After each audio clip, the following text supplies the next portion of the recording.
Philippiens, 2e chapitre. Je vais lire du premier verset au 8e inclus. Et Colossiens 3, 12 à 24. Je ne vais pas être long avec vous ce matin, je dis toujours ça, bien sûr. Mais c'est tellement que le Seigneur, c'est ce que je ressens de toute façon, le Seigneur essaie juste de dire quelque chose dans un bref délai.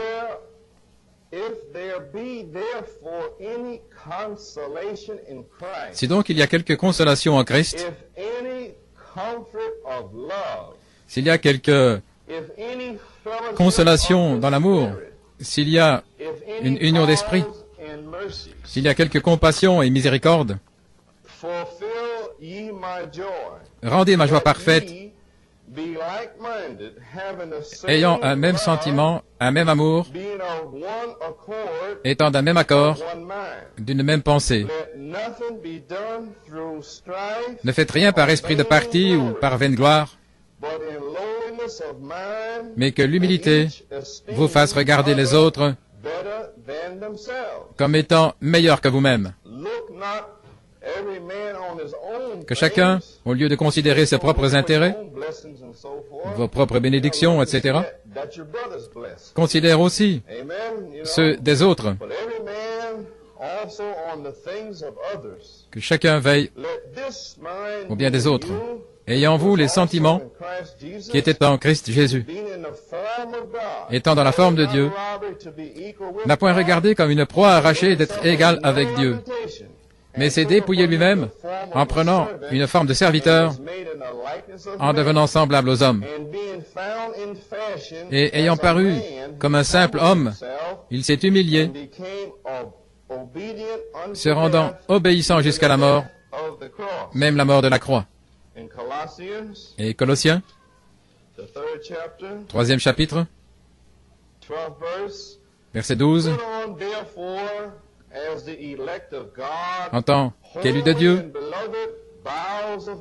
saints et bien-aimés, revêtez-vous d'entrailles de miséricorde, de bonté, d'humilité, de douceur, de patience.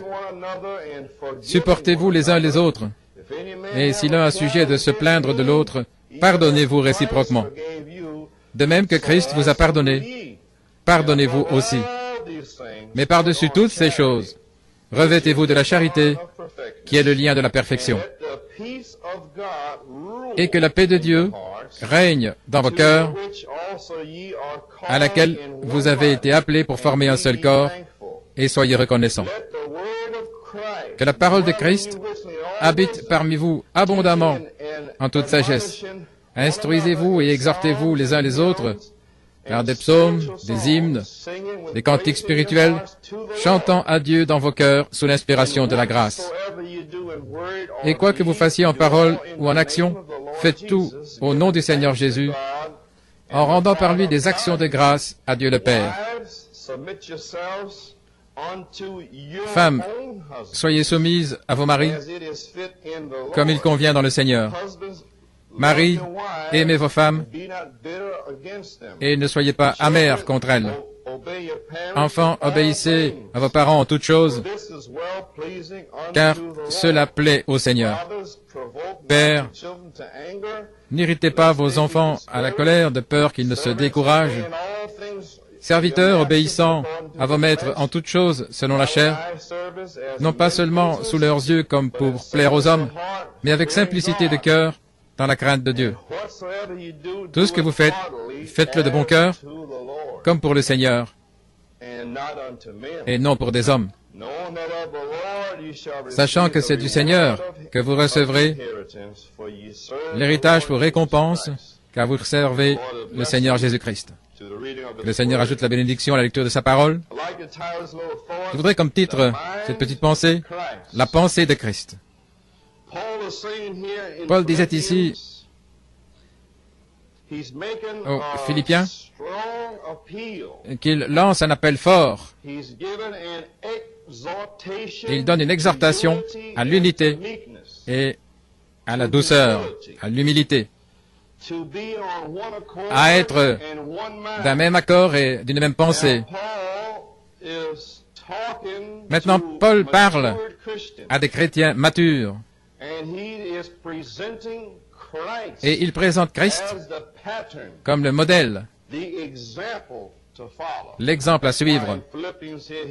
Voilà pourquoi aux Philippiens ici, il parle de l'humilité septuple de Christ ici, du verset 5 à 8. Et puis il dit à ceux en Christ qui sont matures, il fait un appel fort pour une vie chrétienne mature, mari, femme, enfant. Voyez-vous, il dit, s'il y a une consolation, s'il y a un encouragement, tout renforcement,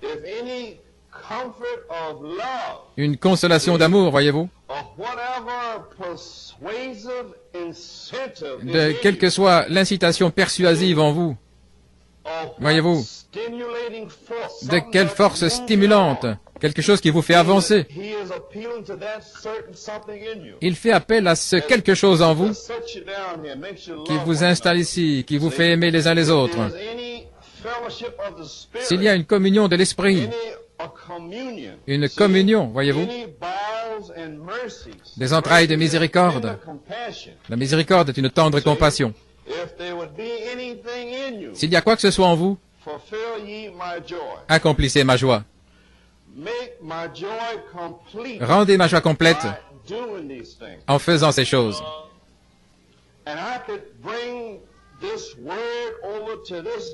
Et je pourrais apporter cette parole à ce jour. Et je peux regarder en arrière et voir William Branham debout là, disant aux enfants de Dieu la même chose, parlant au groupe qui est venu aux Éphésiens. Marie, aimez vos femmes.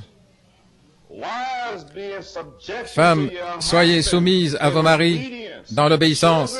Enfants, obéissez à vos parents. Voyez-vous, telle est la volonté parfaite de Dieu pour son Église.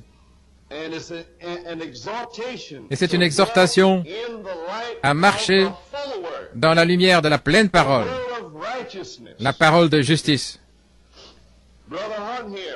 Frère Hunt, ici, parlait mercredi soir de l'autre côté de ce dont je parle ce matin. Il parlait des chrétiens charnels. Là, dans les Corinthiens, les croyants charnels qui étaient censés être en Christ, appelés à être saints, avec une vocation céleste. Pourtant, ils vivaient une vie charnelle. L'ancienne vie d'où ils étaient sortis, le moi était en contrôle total. Cette vie dans le monde était manifestée à travers eux dans l'Église.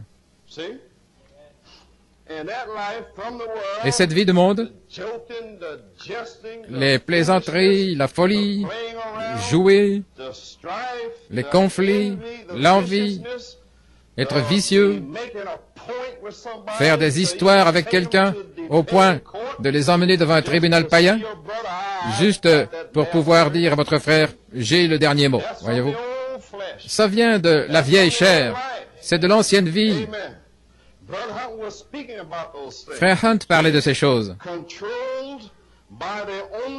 contrôlés par leurs propres désirs, à travers leur chair, là, exécutant les dictates du cœur. Voyez-vous ce que je veux dire?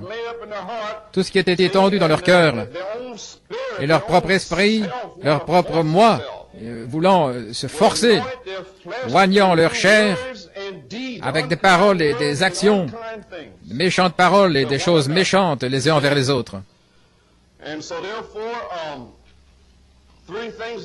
Ainsi donc, trois choses.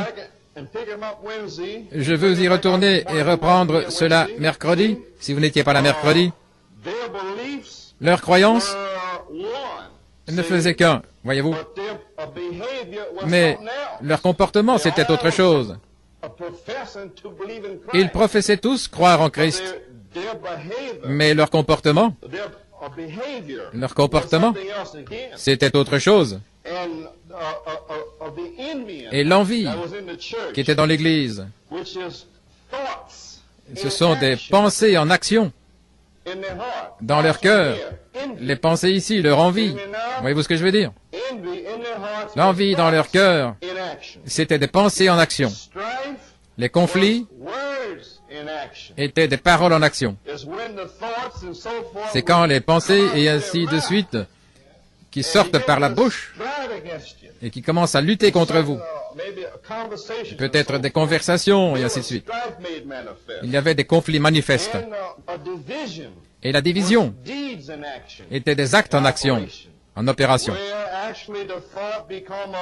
Où en fait la pensée devient une parole et la parole devient un acte. Il dit, eh bien, je n'aurai plus communion avec vous. Oui, la division. Je suis d'Apollos. Je suis de Paul. Je suis de Céphas. Pour ramener ça aujourd'hui, on dirait, je suis de frère Hunt. Je le suis. Parce que frère Coleman, lui, il est méchant. Amen. Et frère Hunt a également été ordonné par William Branham. Et je n'ai pas besoin d'entendre ce que dit frère Coleman. Je suis frère Kurt. Je vais entendre ce qu'il a à dire. C'est aussi un ministre. Gloire au Seigneur. Voyez-vous, l'Église corinthienne. Paul a dit, qu'est-ce qui ne va pas avec vous? L'eau, une plante, une eau, et Dieu donne l'accroissement.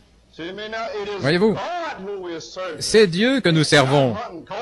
Pas Hunt et Coleman et frère Kurt. Ce n'est pas nous que vous servez. Mais c'est comme pour le Seigneur. Dieu a votre récompense. Dieu a votre héritage, pas moi. Et si vous êtes une femme, et si vous avez le plus mauvais diable sur la terre comme mari, servez-le comme le Seigneur. Non pas s'il vous éloigne de l'Église et ainsi de suite, ou s'il essaye de vous enlever votre salut, non. Dieu vient en premier. Voyez-vous. Mais comme si vous serviez le Seigneur. Autrement dit, vous regardez votre mari et vous voyez Jésus debout derrière lui. Il regarde à travers votre mari et vous voyez Jésus là avec ses mains marquées par les clous debout derrière votre mari. Et puis alors quelque chose jaillit en vous comme pour le Seigneur. Je vivrai la vie devant lui afin que son âme soit sauvée. La même chose avec les maris. C'est la même chose. Et puis dans cette église, l'immoralité sexuelle. Un homme va avec sa belle-mère et l'église ne dit même pas un mot à ce sujet. Les pasteurs, les anciens, les diacres, personne n'a même condamné ce sujet. Et beaucoup moins les autres choses. Et Paul dit que c'était quelque chose de commun. C'était commun, ouvertement, que les pécheurs l'ont vu. De manière commune. N'est-ce pas correct? Le monde voyait cet homme vivant avec sa belle-mère. C'était une chose commune. Qu'en est-il de nos vies? Le monde regarde nos maisons. Et avons-nous de choses étranges qui se passent dans nos maisons? Quiconque arrive là, et il y a quelque chose qui n'est pas censé être là. Frère, le monde vous regarde, vous feriez mieux de le croire. Toutes sortes de petites transactions amusantes là que vous ne pouvez pas mettre en lumière. Le monde vous regarde. Vous n'avez aucun témoignage. Eh bien, si vous êtes là, parlons au monde, ayant communion avec le monde, et puis, vous donnez au monde la parole légaliste. Laissez pousser vos cheveux, soyez baptisés. Mais le monde rit là, devant vous, et ils vous disent, où est votre vie? Nous devrions être de nombreux docteurs, a dit Jacques. Gloire à Dieu. Nous sommes ici ce matin. Béni soit le nom du Seigneur. Aucune condamnation, aucune conviction. Un cancer moral qui s'installe dans l'Église, contaminant le groupe entier. Et personne ne veut faire sortir cette chose, jusqu'à ce que Paul les réprimande. Et puis lorsque vous arrivez à un endroit où quelqu'un serait convaincu de faire sortir cette chose, alors les gens se fâchent. Pourquoi sont-ils toujours en train d'être après cette petite chose? Mais ce sont les petites choses. Jésus a dit, celui qui est fidèle dans les petites choses, gloire à Dieu, je lui donnerai la gloire sur toutes choses, ou quoi que ce soit pour le paraphraser. Un cancer moral dans les églises. Ensuite, nous passons à l'église hébraïque. C'était un groupe. Les chrétiens de Corinthe étaient des bébés à cause des choses qu'ils faisaient. Vous avez entendu ce que j'ai dit? Le péché, le relâchement. Et c'est pourquoi nous disons, quand vous voyez une sœur qui n'est pas bien habillée et qui est lâche, je vais exploser ça en enfer. Parce que l'église corinthienne ne ferait pas ça et est entrée dans le péché de manière commune, ouverte. Ainsi, nous essayons de garder l'église pure ici. Essayons d'avoir des pensées pures. Frère Branham avait l'habitude de couvrir la chair d'une femme si elle arrivait dans l'église. C'est très important. C'est très important, les amis. Quand vous êtes dans la maison du Seigneur, où c'est censé être saint et pur, propre. Voyez-vous? Gloire à Dieu. Les chrétiens hébreux étaient des bébés, non pas parce qu'ils faisaient certaines choses, mais à cause des choses qu'ils ne faisaient pas. D'autre part, et les deux mêmes esprits sont ici aujourd'hui. L'un est Alléluia, lâche, grâce, grâce. Je peux couper les extrémités de mes cheveux. Je peux faire ce que je veux. Je peux faire ceci. Et pour un frère, je n'ai pas besoin d'être vraiment gentil et humble envers ma femme, parce que sinon je ne serai pas un homme, parce que je suis comme un gros coq ou un taureau. Voyez-vous ce que je veux dire? Christ aime son épouse. Vois-tu ça, grand taureau? Il veut que tu sois comme un agneau. Gloire au Seigneur.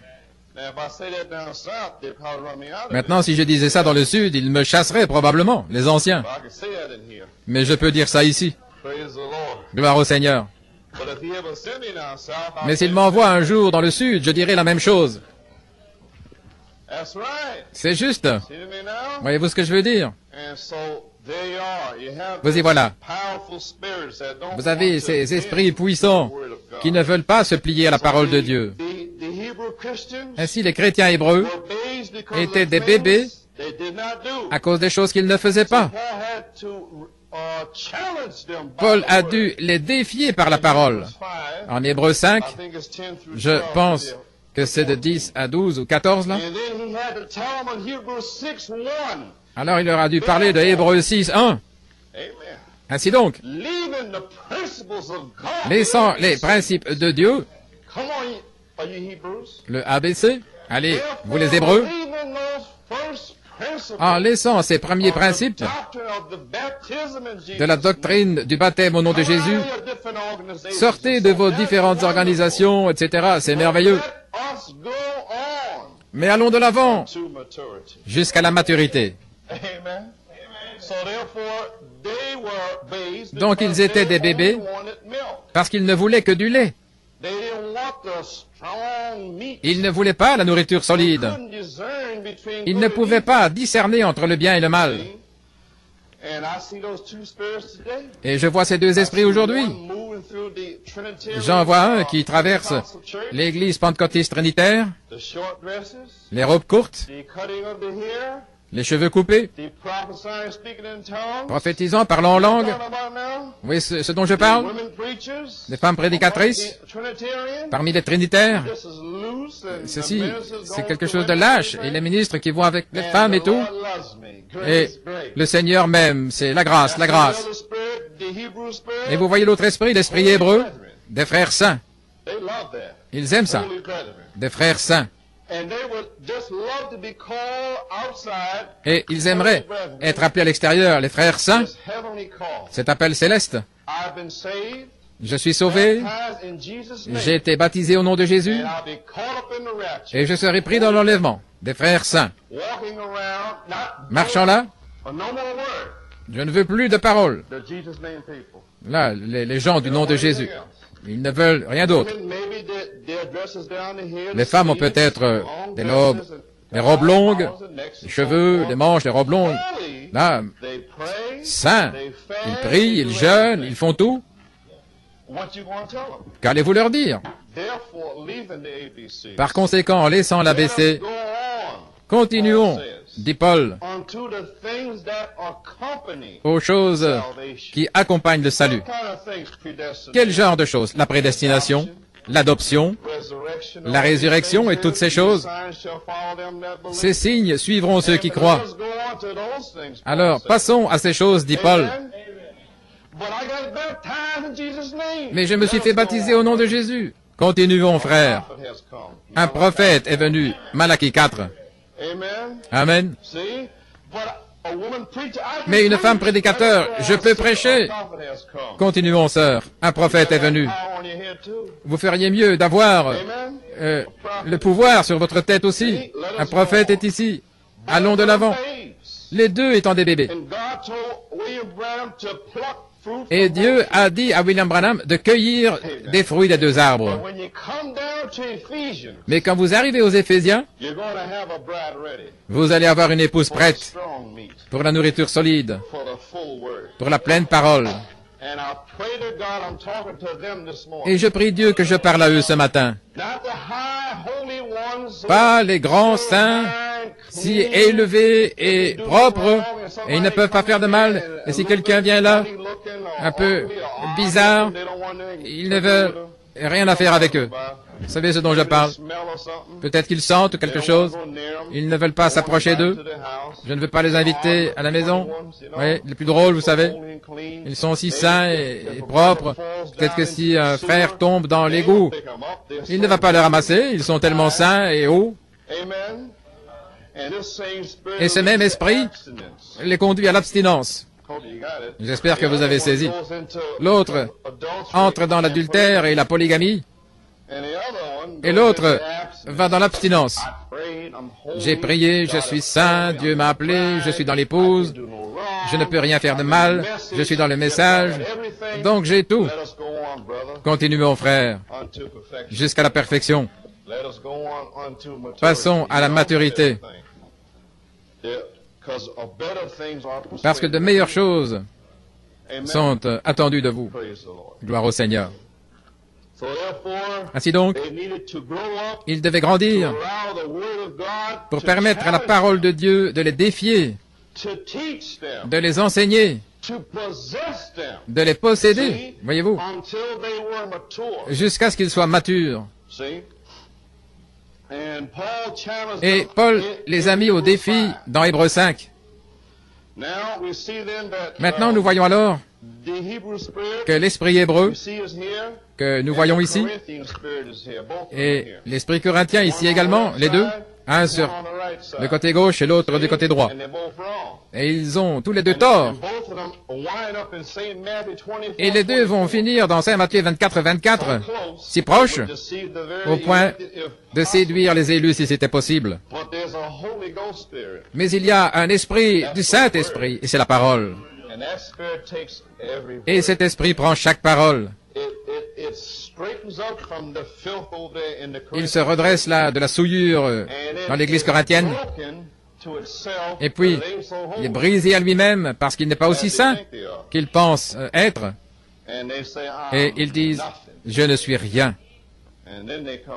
Et puis ils viennent briser au Seigneur.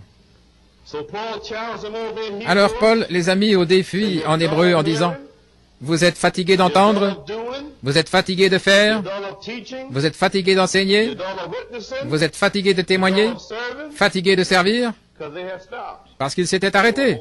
Ils étaient saints. Ils ne pouvaient pas aller plus loin. Ils n'ont besoin que de lait, la nourriture solide qui apporte des implications, voyez-vous, et l'enseignement de la parole complète, c'était trop pour eux. Maintenant, je ne veux pas pincer un peu. Oh, mon gars, il prêche dur là-bas. Ils veulent du lait. Vous voyez ce que je veux dire? Vous voyez ce que je veux dire? De l'autre côté, je ne me soucie pas de ce qu'il dit, je vais faire ce que j'ai envie. Frère Branham est un prophète. Voilà, c'est l'autre côté. Mais à ceux du milieu qui sont venus ici pour l'admonestation, pour l'enseignement dans la justice, Jésus-Christ vous parle ce matin. Laissez-moi lire ici dans Hébreux 5. Si vous voulez le lire, vous pouvez l'avoir. Je vais prendre mon temps ce matin. L'ennemi est entré et m'a attrapé la semaine dernière pendant une quinzaine de minutes. Et je ne savais pas ce qui se passait, essayant de me faire bégayer et tout le reste pour le bloquer. Mais je sais où il est maintenant. Amen. Gloire au Seigneur. Et que le sang de Jésus-Christ soit contre lui, pas moi. Reprendre cet esprit incrédule.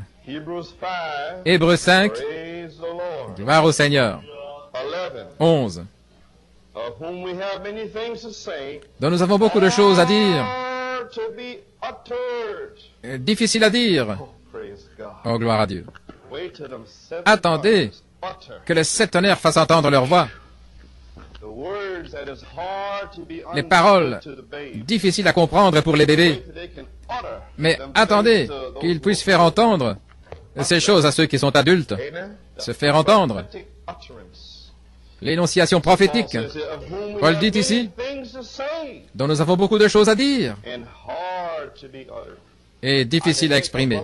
Je peux penser à Frère Branham qui nous dit, ce n'est pas encore la saison. Nous devons grandir. Grandir jusqu'à ce que vous soyez des grains de blé complets. Et alors les 7 tonnerres pourront faire entendre leur voix. C'est la même chose ici. Voyant que vous êtes fatigués d'entendre, car vous devriez être des docteurs. Vous dites des docteurs, frère Coleman? Eh bien, laissez-moi voir cela dans la Bible ici. Colossiens 3,16.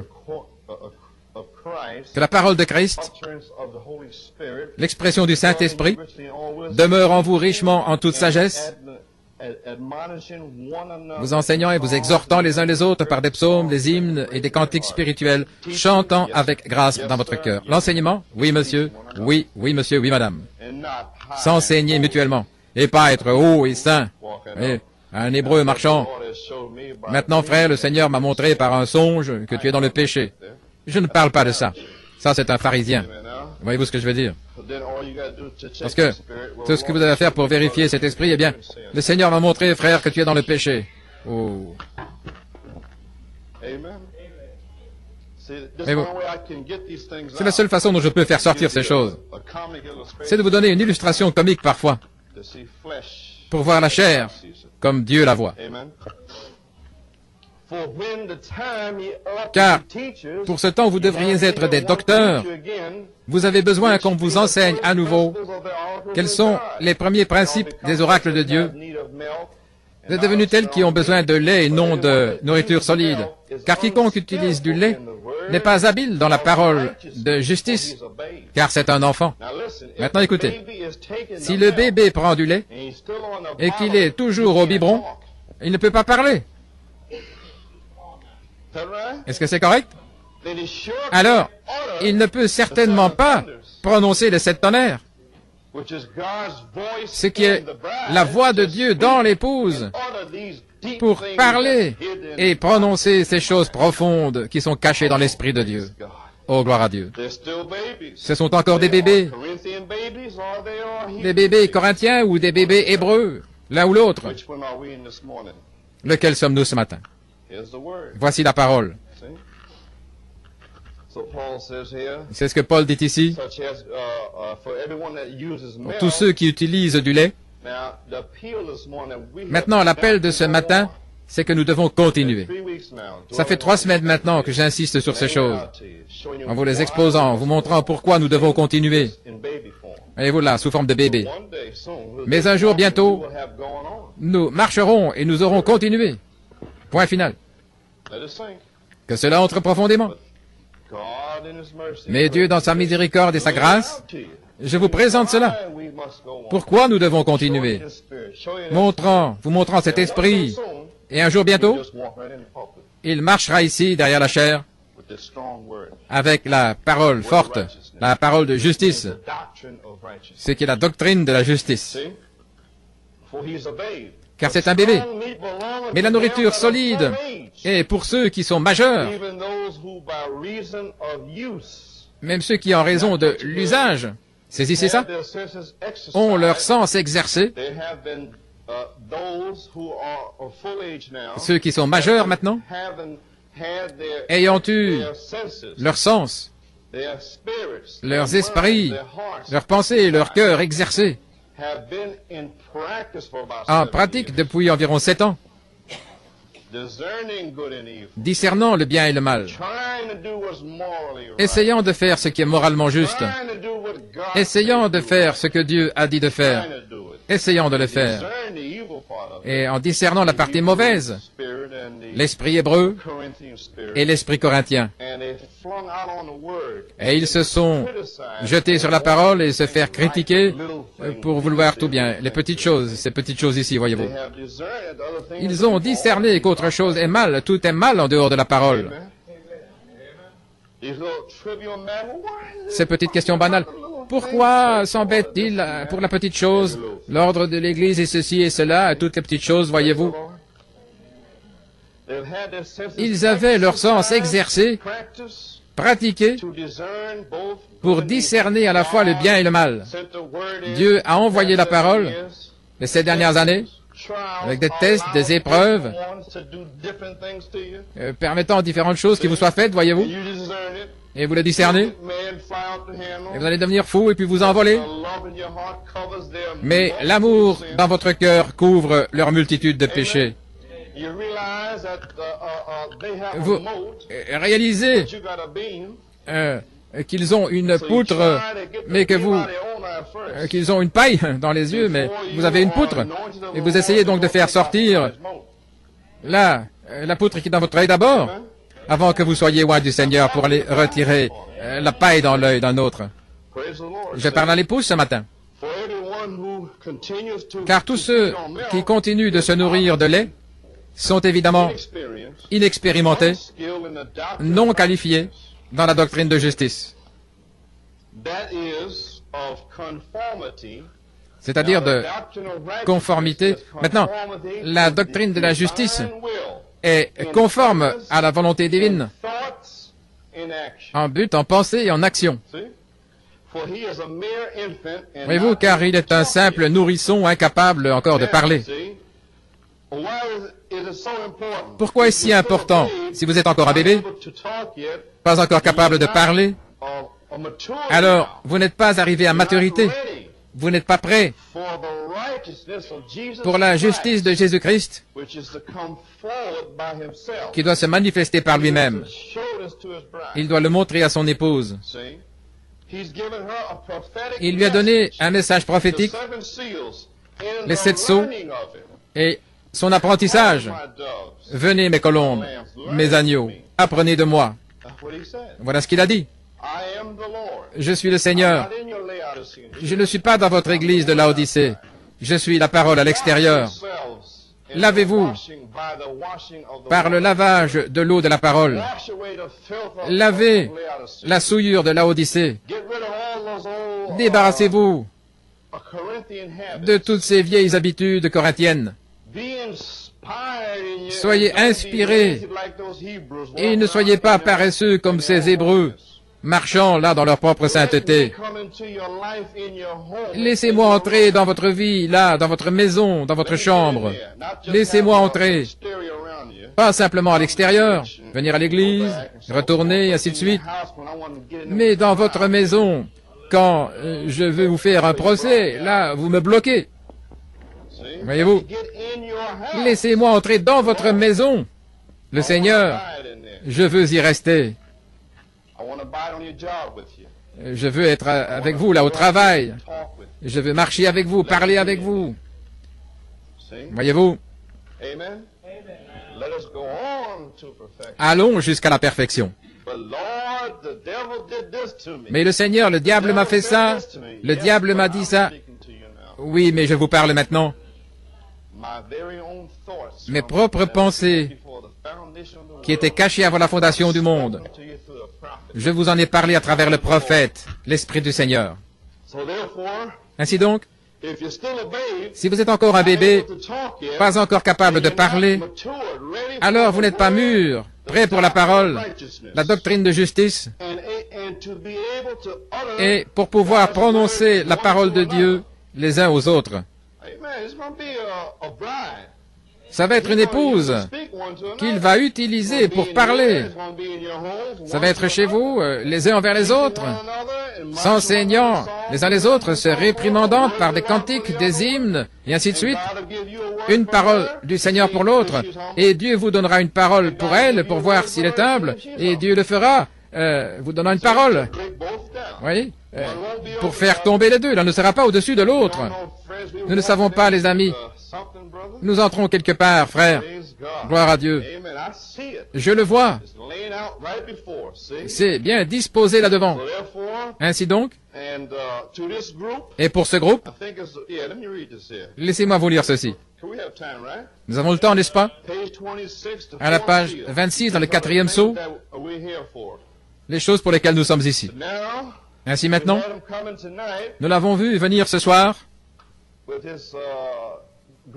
avec sa grande épée pour tuer, il parle de la bête. Nous voyons qu'il se fait tuer par l'épée aussi, l'épée de la parole de Dieu, tranchante à deux tranchants, qui le tue, le met par terre. Attendez que les 7 tonnerres fassent entendre leur voix à ce groupe qui peut vraiment prendre la parole de Dieu et la manier là. Elle tranchera et coupera. Ils peuvent fermer les cieux, ils peuvent fermer ceci ou faire ce qu'ils veulent.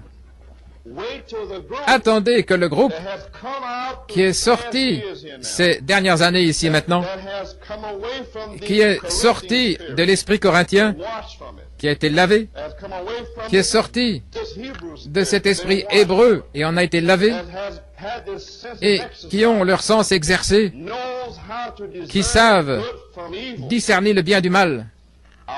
Je vais prendre ce groupe et leur faire entendre les 7 tonnerres. Voilà le groupe. Ils savent ce qu'est la parole. Ils ont utilisé la parole sur eux-mêmes. Ils ont tranché et coupé leur chair en lamelles et toute leur compréhension. Ils ont fait tout ce qu'ils peuvent pour le Seigneur, humainement possible, en ajoutant la vertu et la patience, la tempérance et la piété et l'affection fraternelle. C'est tout ce que vous pouvez faire. Mais vous ne pouvez pas ajouter la charité. La charité est Jésus-Christ. Il descend lui-même après avoir baissé les yeux en voyant ce que vous avez fait. Mais vous pouvez ajouter la parole par la foi. Par la foi, je prends la parole pour moi. Amen. Gloire à Dieu, voyez-vous. Maintenant, à la page 18. Si vous voulez le lire quand vous rentrerez chez vous, à la page 18. C'est Frère Branham qui parle.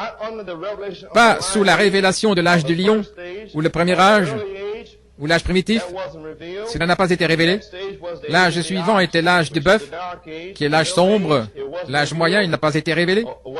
Ce que c'était, ni la bête semblable à l'homme, la sagesse de l'homme, représentant les réformateurs, Luther et Wesley.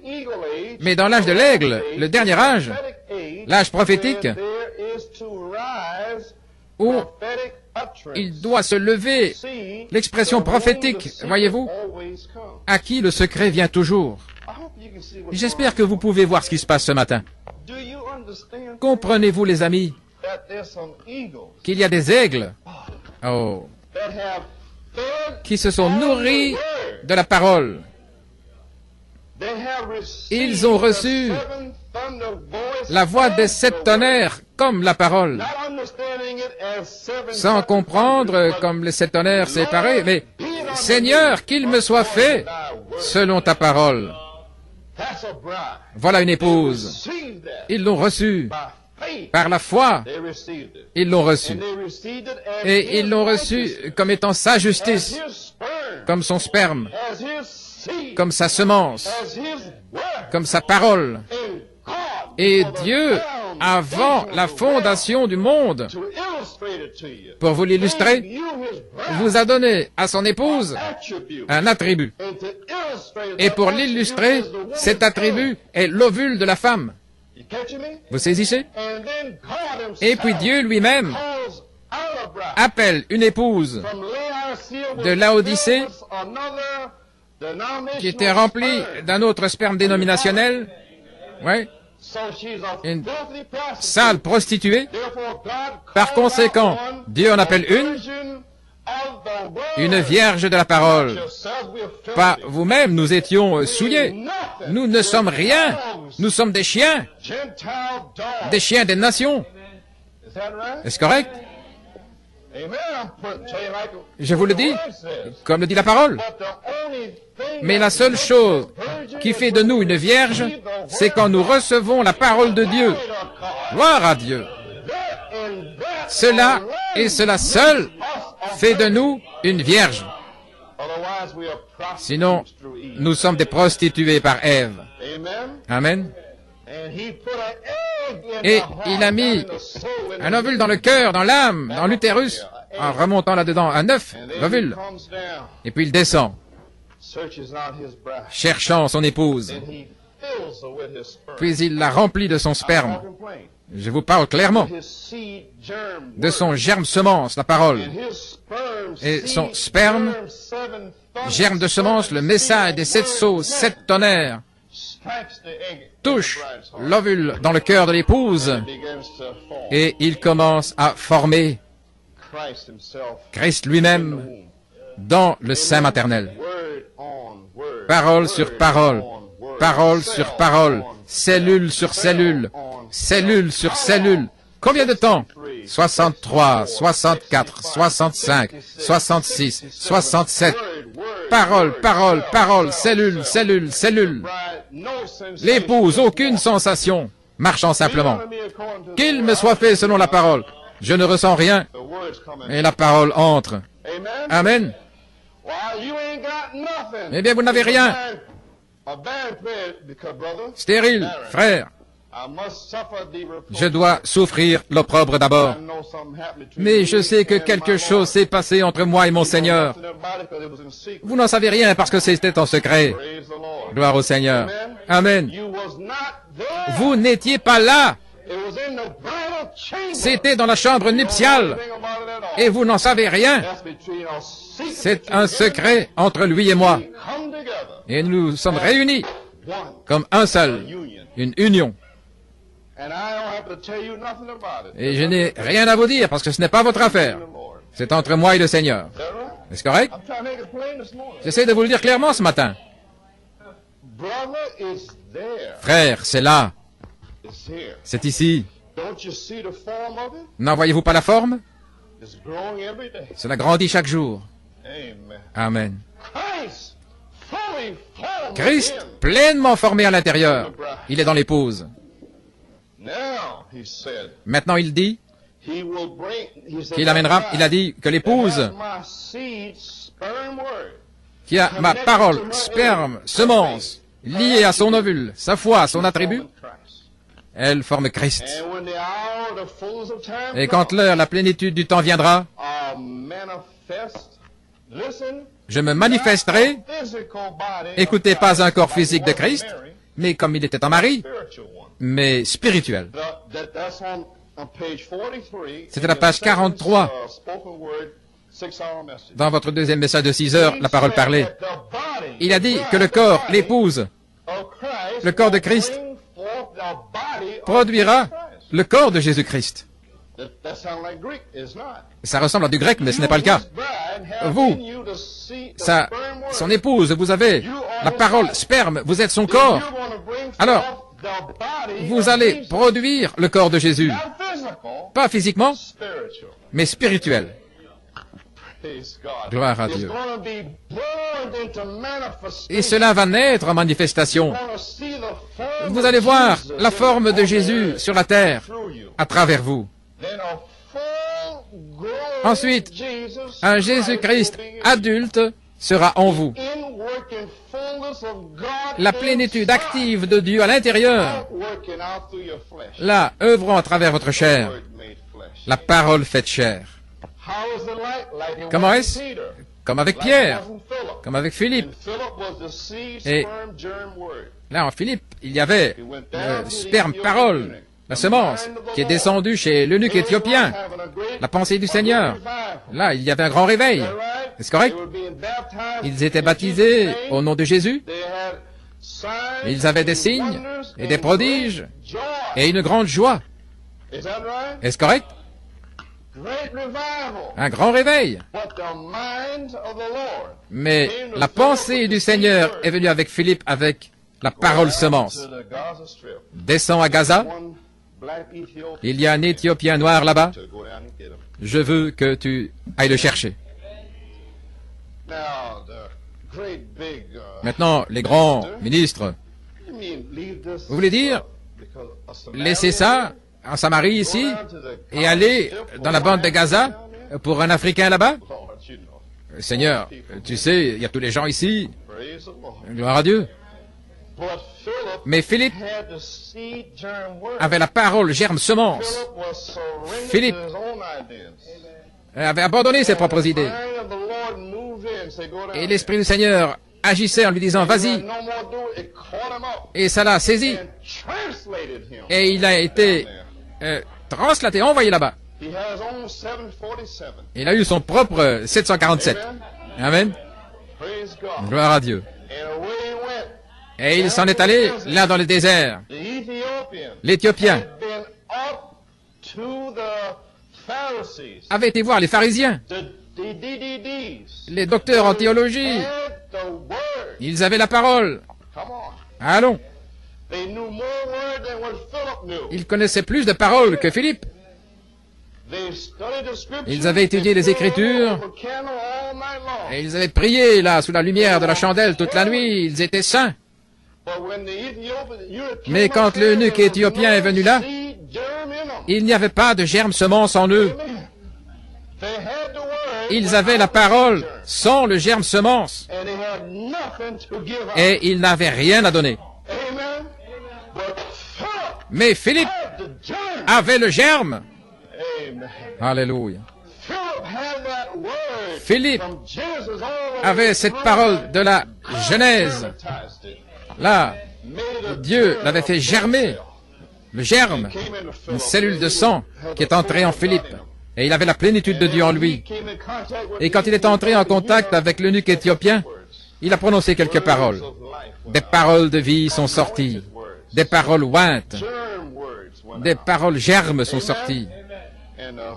Et l'eunuque éthiopien a dit, qu'est-ce qui m'empêche d'être baptisé? Il y a de l'eau. Il l'a plongé dans l'eau et il est parti. Frère, nous revenons à cela. Je parle de la parole germe semence qui sera dans cette église par la grâce de Dieu. Oh, gloire à Dieu. Et vous pouvez tendre la main et saisir Dieu. Croyez-vous cela, les amis? Maintenant, vraiment, c'est difficile pour nous d'imaginer cela. C'est difficile de penser. Comme ma femme et moi nous parlions ce matin, là, dans la voiture. Pensez que Marie a dit, moi, parmi toutes les millions de femmes, cette vierge ici produira le Seigneur. Elle a dit oui, je le crois. Qu'il me soit fait selon ta parole. Et elle a médité ces choses dans son cœur. N'êtes-vous pas en train de méditer ces choses maintenant quand l'ange vous a appelé? Malachie 4, le 7e ange, vous a parlé et vous a dit ces choses. Vous ne le compreniez peut-être pas, mais qu'il me soit fait selon ta parole, Seigneur. Et puis vous dites, comment allez-vous le faire? Je ne peux même pas penser comment. Cela peut être. Dieu est capable de faire au-delà de tout ce que nous pouvons demander ou penser. Et j'ai dit, demandez. Dieu est capable de faire excessivement abondamment au-dessus de ce que nous pouvons demander ou même penser. Les yeux n'ont pas vu. Il n'y a aucune pensée humaine possible en vous pour penser ce que je vais faire. Car c'est dans ma parole, c'est caché un message prophétique. Je veux simplement que vous receviez cette semence. Et j'enverrai Michael l'archange. Et il est la pensée de Christ, l'esprit de vérité. Et quand il sera venu, oh, il prendra les choses qui sont à moi et vous les montrera. Est-ce correct? Et il vous montrera les choses à venir. C'est ce qu'il fera. Qui est-il? Jésus-Christ, le Saint-Esprit. Il va tomber sur vous. Et quelles sont ces choses? Bien-aimés, je suis persuadé des choses meilleures qui accompagnent le salut, l'adoption et toutes ces choses. Il va prendre ces choses et vous les montrer, les rendre claires pour vous. Et vous saurez que vous savez que vous savez. Amen, les amis. Eh bien, gloire à Dieu. En y réfléchissant une minute, c'est que Dieu va faire. Et comment il va le faire? Ça remplit simplement mon âme prophétique. Pouvez-vous y penser? Voici l'épouse, avec la même parole, sperme, la semence dans son corps. Elle ne sait pas exactement comment faire, ou ce qu'elle est censée dire, ou ce qu'elle est censée faire. Et voici toutes ces choses qui progressent. Frères, ne soyez pas aveugles aujourd'hui. Ne pensez pas être tellement élevé. Vous êtes un Hébreu, là, tout élevé, saint. Vous allez avoir besoin de la pensée de Christ pour sortir de ce piège. Je vous le dis, frères. Vous n'aurez besoin de rien de moins que Jésus-Christ, l'ange de Dieu, descendant vers vous pour vous révéler sa volonté. Là, avec le pas des justes pour y marcher. Il n'y a pas moyen d'en sortir. Nous allons devoir sortir d'ici et il n'y a qu'une seule issue. Et Christ vous montrera l'issue. Nous allons marcher dans ces pas de justice. Et il va nous modeler et nous conformer et nous façonner à l'image de Jésus-Christ. Oh, loué soit son merveilleux nom. Et ne faites pas confiance à votre propre justice, pensant que vous allez sortir d'ici. Vous n'en sortirez jamais si ce n'est par sa justice. J'espère ce matin que Dieu pourra nous briser pour nous faire voir que nous ne sommes rien. C'est ce que je prie ce matin. Louez le Seigneur. Mais qu'y aura-t-il quand tout sera prêt? La mer Rouge qui vient vers vous? Pharaon là sur votre dos? Pourquoi crier à moi? Parle! Prononcez les 7 tonnerres et allez de l'avant. Loué soit le Dieu vivant. Il sera là. Car l'onction descendra du ciel. La deuxième phase de la venue du Seigneur.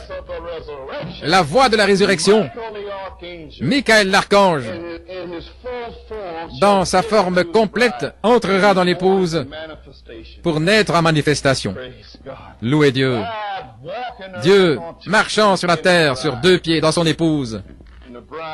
Et l'épouse humble, avec le germe semant dans son cœur, sans rien dire, parce qu'elle ne sait pas encore ce que ça signifie.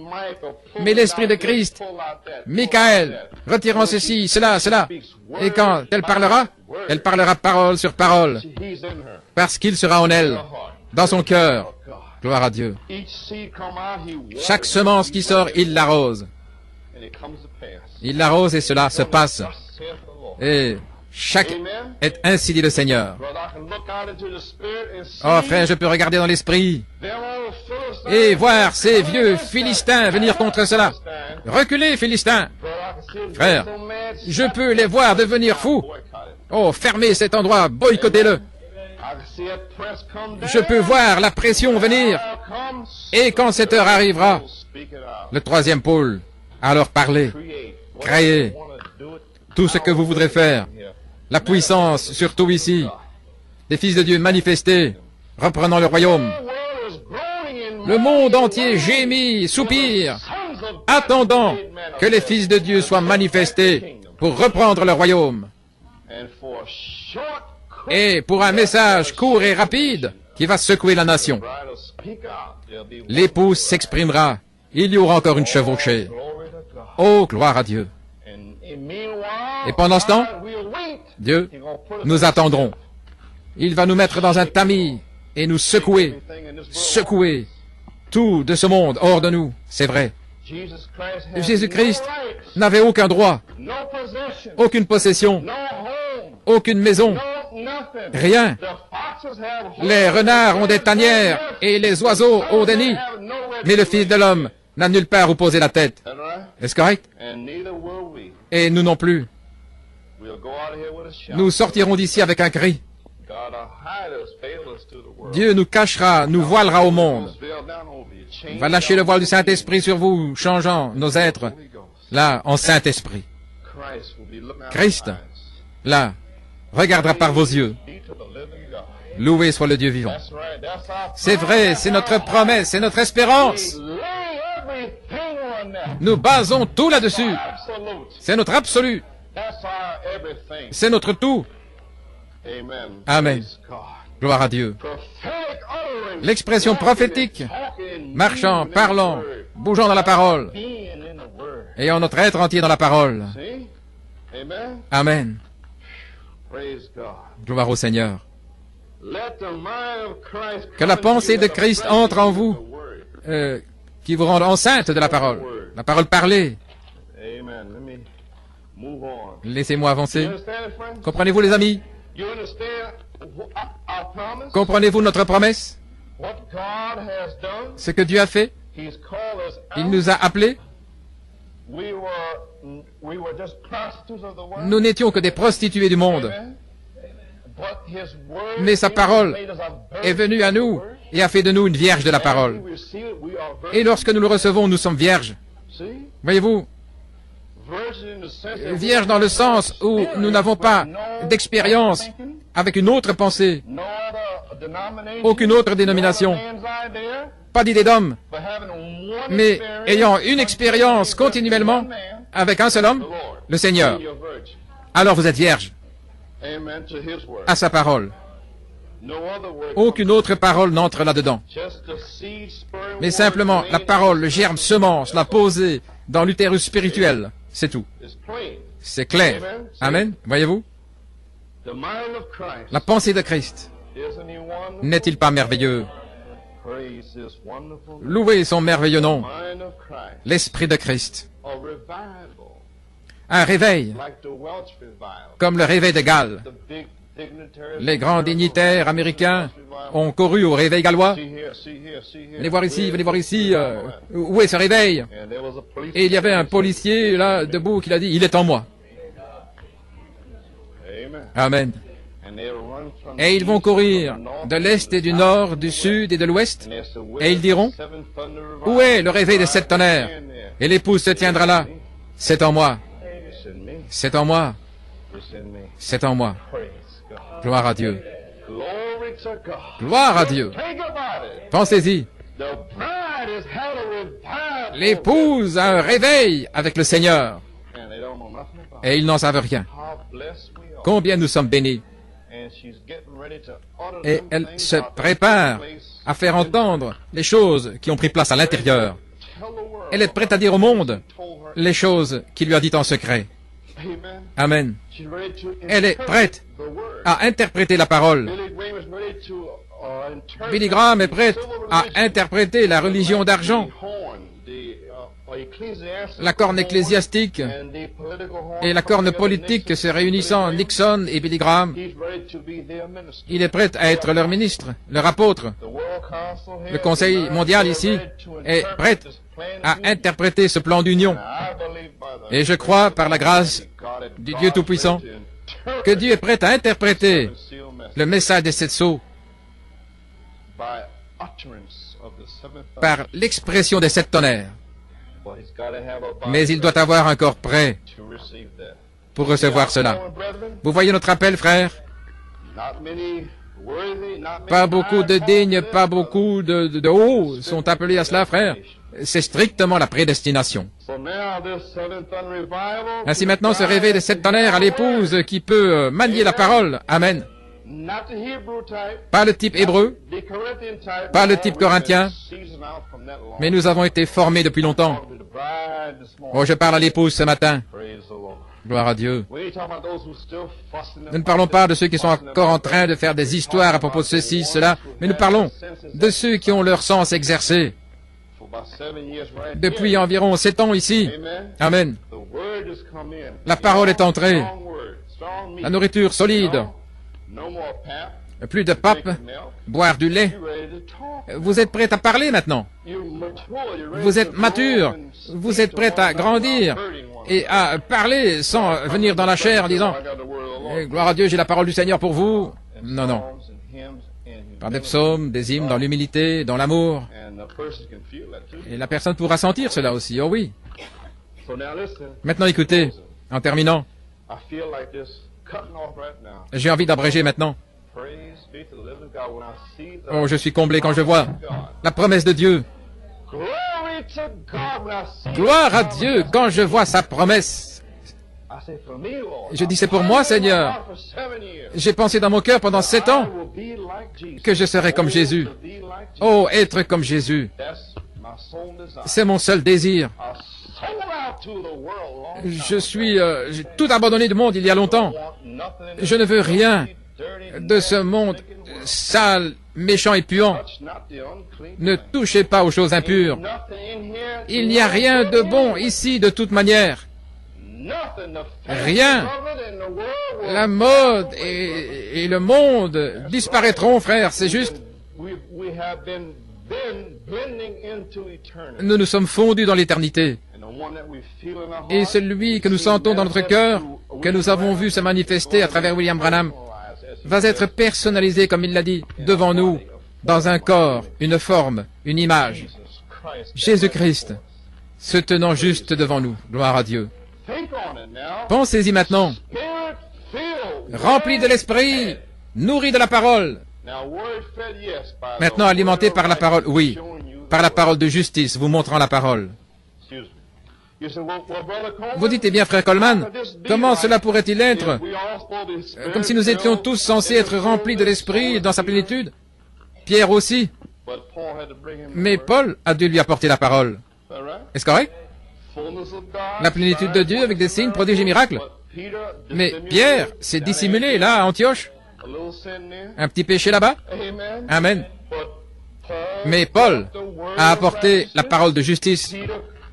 Pierre avait le Saint-Esprit et rapidement il s'est humilié et s'est repenti à la parole.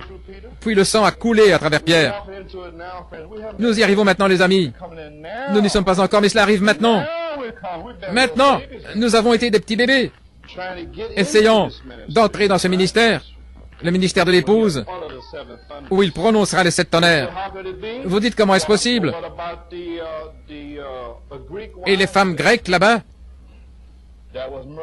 qui murmuraient avec le Saint-Esprit, parce qu'ils n'étaient pas nourris, et ainsi de suite. Avec le Saint-Esprit, la plénitude du Saint-Esprit, les épouses grecques murmuraient contre les épouses hébraïques. Et puis, la justice est descendue à Pierre et a dit, qu'ils appellent 7 diacres. Voilà la parole. Amen. Gloire au Seigneur. Nous marchons là-dedans, les amis. Nous ne connaissons pas la pensée du Seigneur. Il sait que sa parole, de la Genèse jusqu'au livre de l'Apocalypse, il nous demande seulement de grandir, c'est tout. Que nous puissions recevoir ce genre de parole. Et d'où vient-elle? Là, depuis le pupitre, depuis la chair, là, tout au long de votre vie. Mais il le fera, des visions, des signes, les anges. Frères, je crois cela, que cela vienne. Nous marchons dans sa plénitude maintenant. Ce sera court, ce sera rapide, ce sera puissant, mais ce sera là. Car c'est ainsi dit le Seigneur. Le prophète a parlé, ça doit arriver. Amen. Commencez-vous à voir comme à travers un verre sombre? Amen. Gloire à Dieu. Cela fait si longtemps. Là, le mélange du bien et du mal. Maintenant, nous entrons dans tout ce qui est bien. Gloire à Dieu. Maintenant, en terminant, un réveil, c'est juste la vie du Seigneur Jésus versée dans le cœur humain. Voilà ce que c'est. Alors, si vous avez sa parole, sa vie étant versée en vous, là, vous aurez le réveil. Sur la parole. Beaucoup de gens pensent que si vous avez un grand groupe, là, que vous allez au centre de Manhattan, où il y a beaucoup de pécheurs, là, et des personnes rétrogrades, que ce sera un grand réveil. Et une effusion du Saint-Esprit, vous vous sentez merveilleux, un réveil, quand la parole sortira pour vous ressusciter. Mais voici le réveil, voilà. Ils viennent à l'hôtel en pleurant, et vous savez, là, tout de suite. Et puis vous allez à l'extérieur et vous refaites la même chose. Et ça recommence. Mais un réveil, c'est une chose continue, à chaque instant du jour. Là, dans le réveil, méditant sur la parole. La méditation est à double sens. Pas simplement lire la parole, et ce matin, alléluia, je vais prier, Seigneur, blablabla, et je vais lire le 5e chapitre, tel et tel, je vais lire. Ce n'est pas ça la méditation. La méditation consiste à lire dans la prière, puis vous asseoir là, et puis le Saint-Esprit vous le ramène, il vous le ramène dans le cœur, et puis ça s'enfonce là-dedans, ce matin-là, et puis peut-être 15 minutes ou quoi que ce soit, et puis vous sortez, et une situation arrive, et c'est là. Gloire à Dieu. Vous savez quoi faire, voyez-vous. Vous l'avez lu dans la parole. Voilà votre méditation.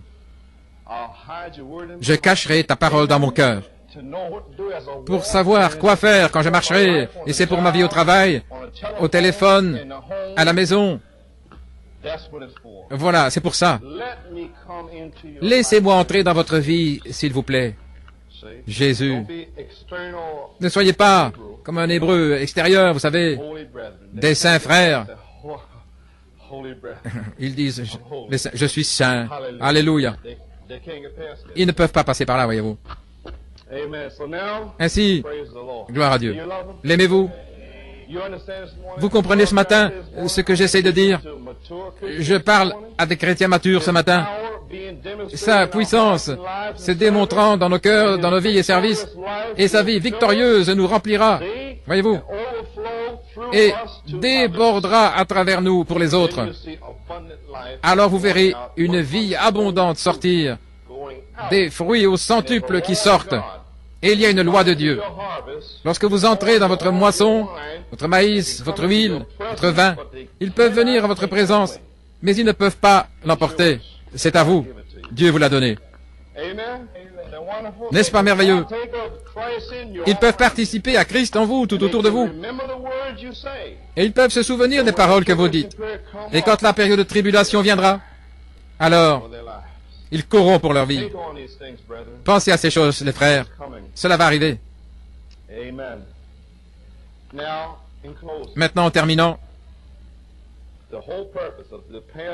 tout le but des 3 dernières semaines était de nous arriver, de nous amener à un point où nous pouvons voir clairement nos volontés, notre moi, qui doit être brisé.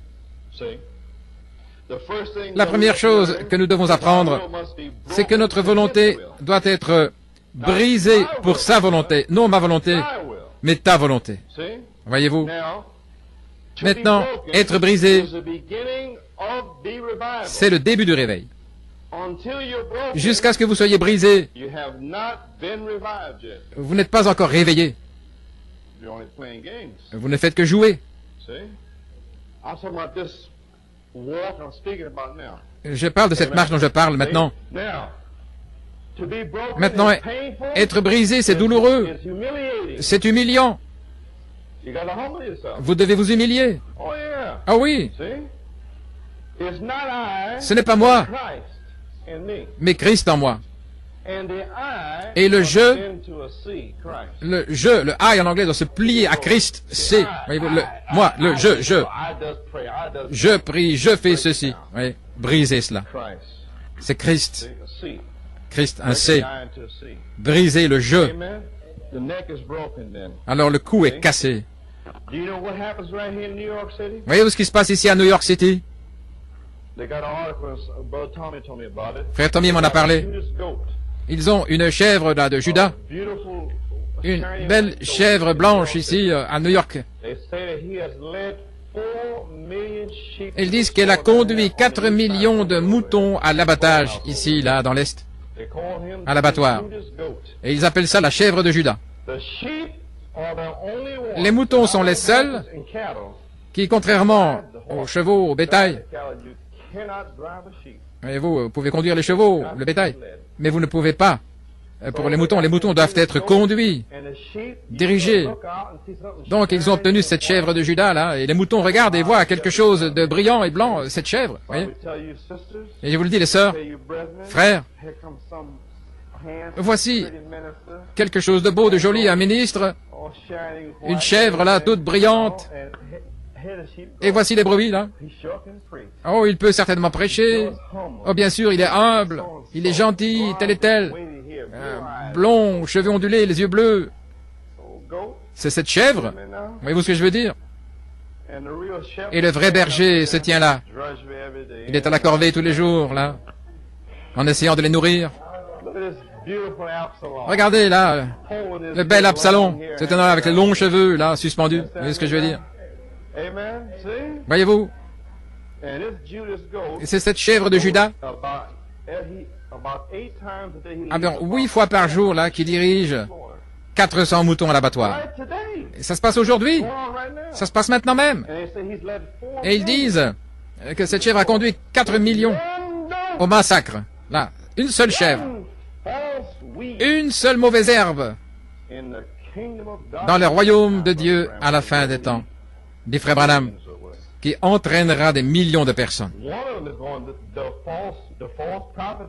Le faux prophète, le pape, qui en emmène des millions, une belle chèvre brillante.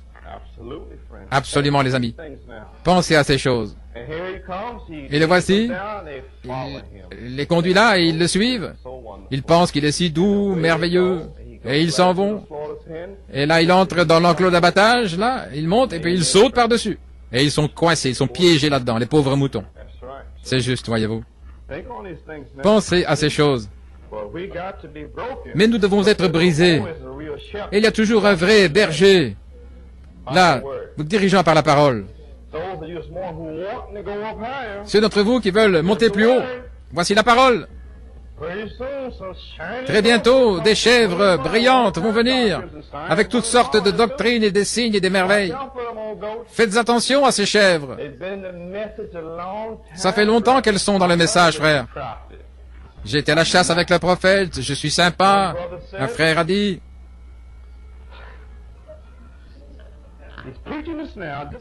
il prêche ceci maintenant, et c'est la vérité. Il a dit, je suis allé en Arizona, et j'ai trouvé le secret.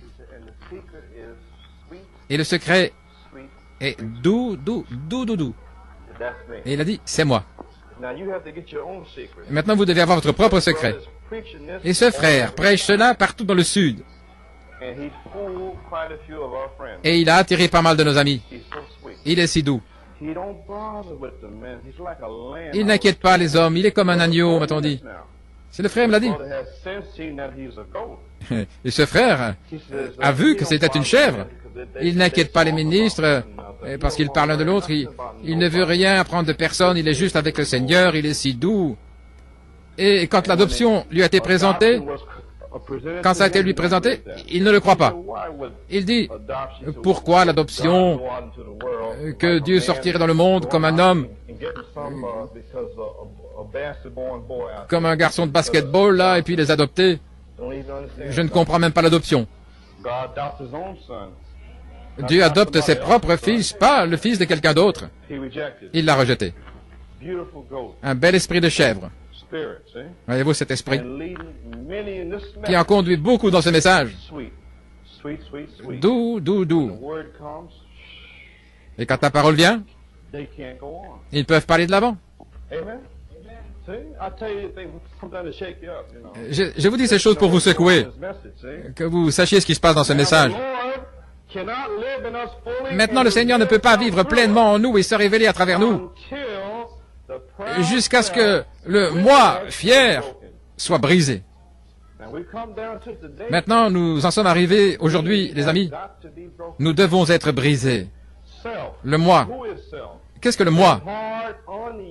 C'est cette personne dure, inflexible, et qui est en nous. Vous savez, le moi qui se justifie, voyez-vous ce que je veux dire? Qui veut suivre sa propre voie, qui défend ses propres droits. Gloire à Dieu, je suis un fils de Dieu. De quoi parlez-vous?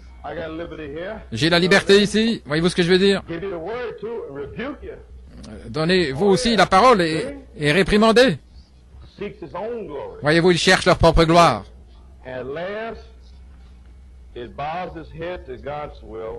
Finalement, il s'incline devant la volonté de Dieu et admet que c'est faux.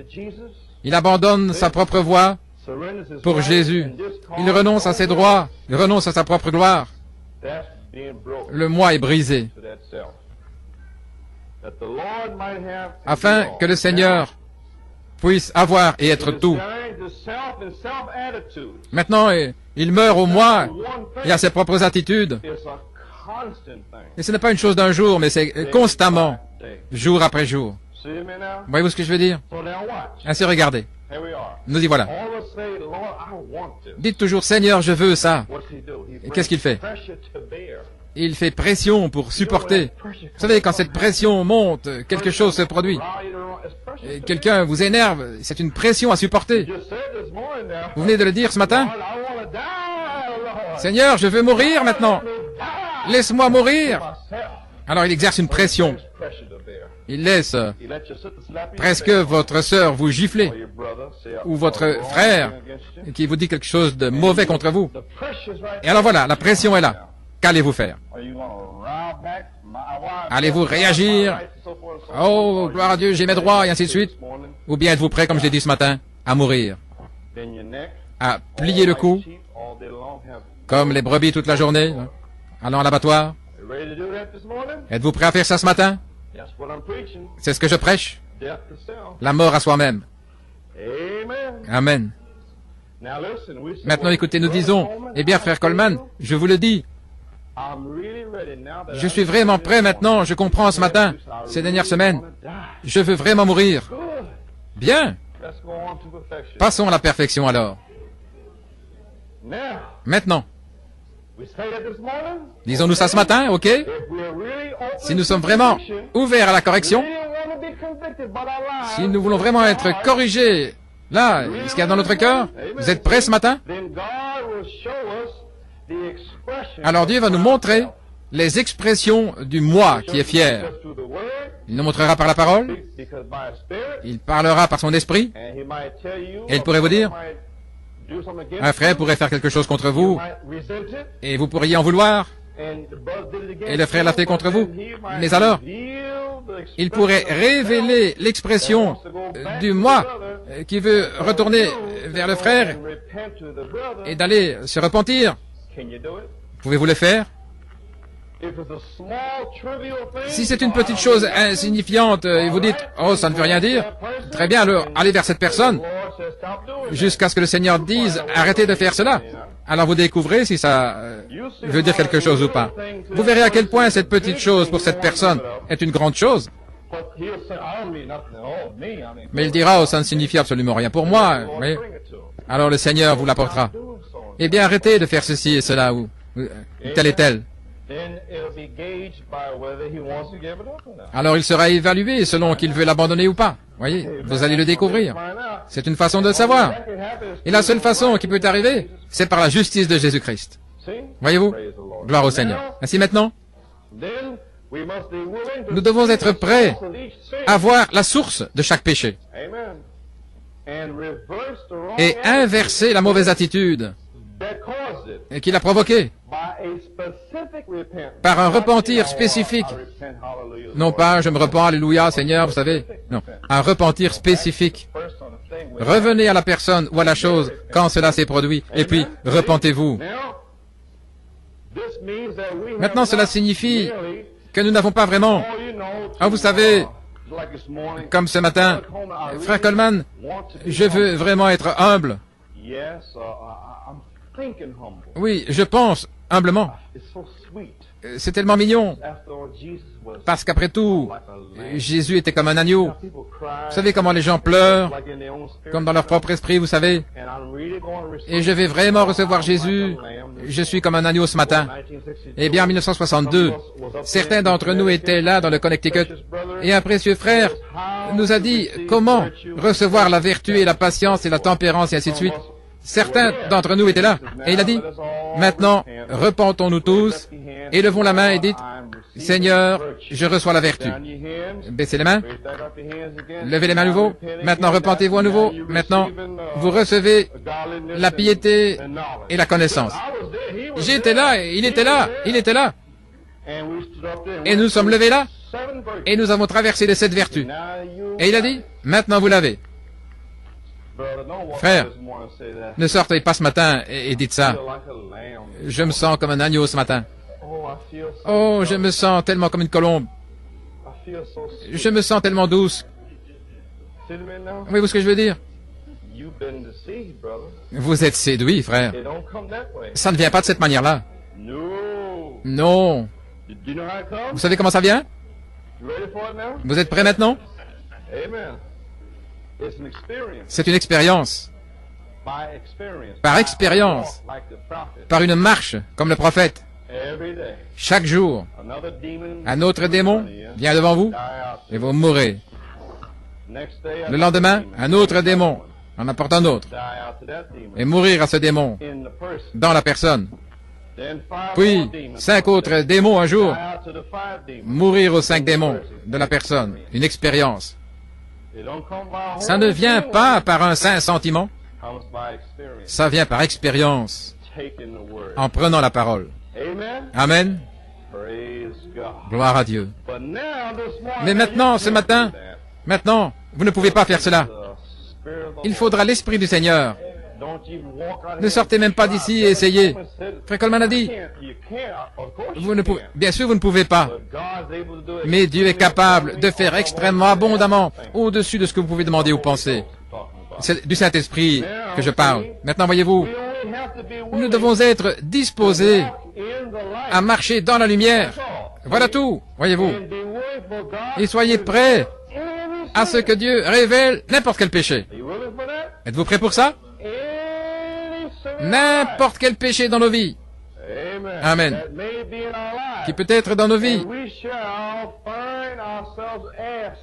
Et nous nous retrouverons demandés à plusieurs reprises par le Seigneur toutes sortes d'actes de repentance coûteux. Si vous êtes prêts pour cette marche. Toutes choses, ce que nous appelons petit et insignifiant, le Seigneur va vous jauger par cette manière. Voyez, des petites choses. Voyez-vous? Et vous allez découvrir si c'est petit ou pas. Voyez-vous?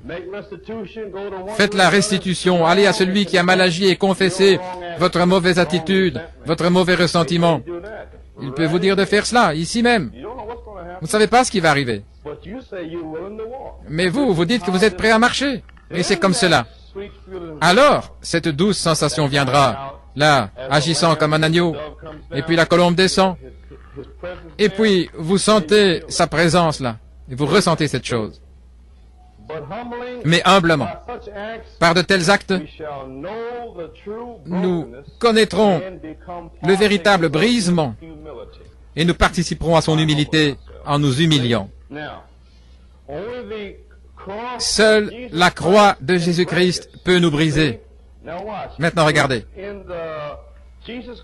Jésus-Christ s'est vidé lui-même. C'était la pensée qu'il avait. Il s'est vidé de sa gloire. Est-ce correct? De tout ce qu'il avait. Est-ce correct, les amis? Et il est descendu et a pris la forme d'un serviteur, un esclave, sans possession, sans rien. Il l'a accepté. Et puis il a dit ici, une personne a cet esprit, et si nous nous vidons nous-mêmes de toute chair, c'est l'esprit dont je parle ce matin. Rien ici. Et puis vous venez au Seigneur. Maintenant je vais en étonner un petit peu ce matin. Je garantis, par la parole du Seigneur, si vous abandonnez la haine, il vous donnera l'amour. Amen. Si vous abandonnez la division, il vous donnera l'unité. Et ainsi de suite sur toute la ligne. Tout ce que vous abandonnerez dans la chair, Dieu vous le donnera dans l'esprit. Si vous vous videz, il vous le rendra dans le Saint-Esprit. Et il vous remplira de sa nature. Est-ce vrai, les amis? Gloire au Seigneur maintenant. Mais vous devez être désireux maintenant. Christ a été brisé, il est allé à la croix comme notre bouc émissaire pour porter nos péchés.